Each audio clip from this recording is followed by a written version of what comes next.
For advertisement, call 8125893028. Our Gmail maxtvtelugu@gmail.com. నమస్కారం. ప్రస్తుతం మనతో పాటు ప్రముఖ ఆధ్యాత్మికవేత్త, ప్రముఖ జ్యోతిష్య వాస్తు పండితులు ప్రొఫెసర్ ముల్లపూడి సత్యనారాయణమూర్తి గారు ఉన్నారు. వారితో మాట్లాడిద్దాం. నమస్కారం గురుగారు. నమస్కారం మా సృజన. గురుగారు, సింహరాశి వారికి ఈ వారంలో ఎలా ఉండబోతుందో తెలియజేయండి. సింహరాశి అంటే ఏంటి? సింహంలా ఉంటారు వీళ్ళు. కాబట్టి వీళ్ళ జాతకం కూడా సింహంలాగే ఉంటుంది ఈ వారం. ప్రతి వారం అనుకోవద్దు, మళ్ళీ ఒక్కొక్క పిల్లలు అయిపోతారు నెక్స్ట్ వీక్. సో అంటే ఒక్కొక్క వారము ఒక్కొక్క గ్రహాలను బట్టి, ఈ వారం యొక్క గ్రహస్థితిని బట్టి మనం చూసుకుంటే ఈ సింహరాశిలో సప్తమంలో శని, అష్టమంలో రాహు, తర్వాత కుజ శుక్రులు వృషభ రాశిలో, జన్మరాశిలో బుధుడు, రవి శుక్రులు కర్కాటక రాశిలో, కేతువు కన్యా రాశిలో, ఈ విధంగా ఈ యొక్క గ్రహస్థితి ఉంది. కాబట్టి ఇప్పుడు ఏమంటే అనమాట, ఈ వారం సింహాల్లాగా అయిపోతారు. జాతకం బాగోకపోతే కుక్క పిల్లలాగా అయిపోయారంటే ఏంటి? గ్రామ సింహాల్లాగా అయిపోతాయి. జాతకం అంటే పిరికోళ్ళని బావు బావు అంటాం, కానీ జాతకం కనబడదు. డబ్బులు అమ్మ నీకు ఇచ్చేస్తున్నాను అంటారు, డబ్బులు రావు. అందరూ ఏమనుకుంటారు? అబ్బా తెగొచ్చేస్తున్నాయి అనుకుంటారు. ఆ విధంగా ఉంటుంది అనమాట. ఇప్పుడు ఈ వారం మాత్రం ప్రాక్టికల్గా ఈ సింహరాశి వాళ్ళకి వద్దంటే డబ్బు వచ్చేస్తుంది.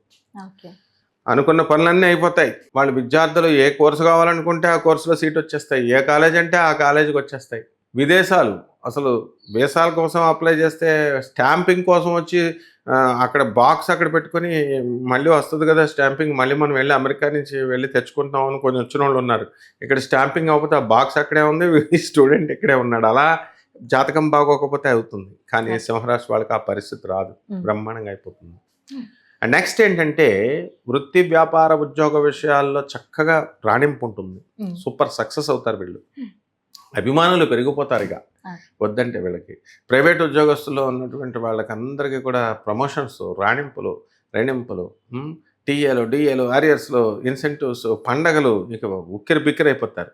అయితే ఈ సింహరాశి వాళ్ళకి ఒకటే ఏంటంటే వితండవాదం చేయకూడదు. వితండవాదం చేస్తే చిన్న పిల్లలతో కూడా ఫైటింగ్లు అయిపోతాయి గ్యారంటీగా. పెద్దోళ్ళతో కాదు, భర్తలతో కాదు.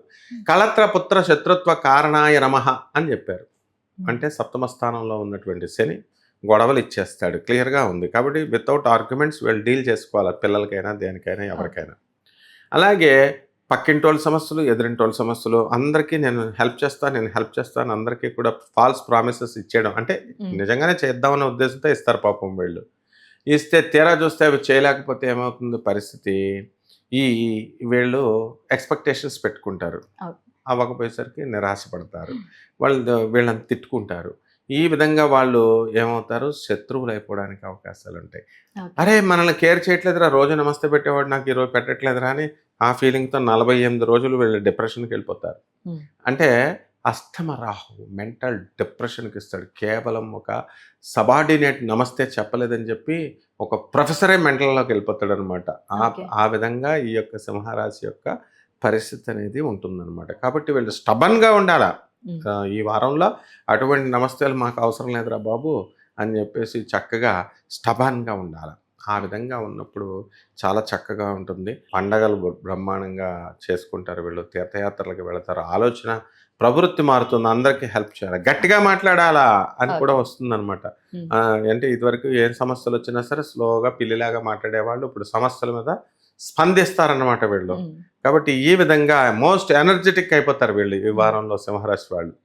కాబట్టి ఈ సింహరాశికి రెమెడీస్ ఏంటంటే శని జపం చేసుకోవాలా, శని స్తోత్రాలు చదువుకోవాలా, శనికి కిలోంపావు నల్ల నువ్వుల్ని నల్లని వస్త్రాన్ని పేద బ్రాహ్మడికి శనివారం నాడు ఉదయం 8 గంటలకు దానం చేయాలా.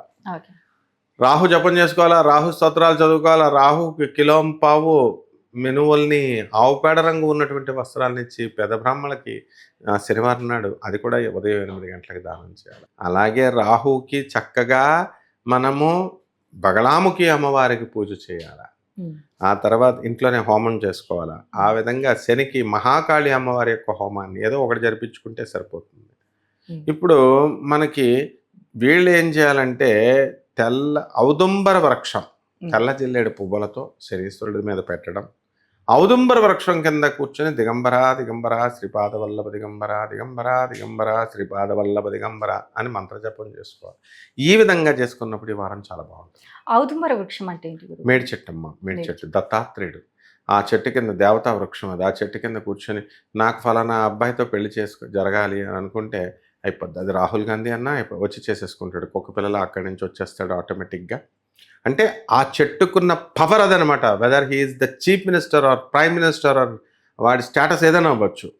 బట్ ఔదుంబర వృక్షానికి ఉన్నటువంటి గొప్పతనం ఏంటంటే లాక్కొని తీసుకొచ్చి పడేస్తుంది అనమాట. అంత వశీకరణ శక్తి ఔదుంబర వృక్షానికి ఉంటుంది. అలాగే గురువు గారు, సింహరాశి వారికి ఈ వారంలో ఎలా ఉండబోతుంది, అలాగే వీరు పాటించాల్సిన పరిహారాలు ఏంటని కూడా చాలా చక్కగా వివరించారు. ధన్యవాదాలు. ధన్యవాదాలమ్మా.